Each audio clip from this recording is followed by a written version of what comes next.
Menika zikrullahi suwiji iku zikir maring Allah Ta'ala maha luhur sapa Allah.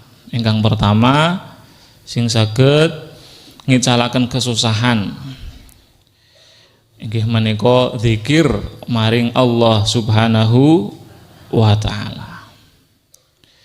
Ingkang kaping kalih waliqa'u auliyaihi lan kepanggih kelawan pira-pira kekasihipun Allah Subhanahu wa taala. Sing nomor kalih inggih menika kepanggih kalian tiang-tiang soleh kekasihipun Allah Subhanahu wa taala.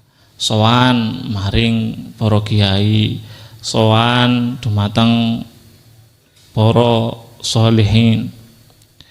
Ingkang kaping 3 inggih menika wa kalamul hukamai lan dawuh pira-pira ahli ilmu.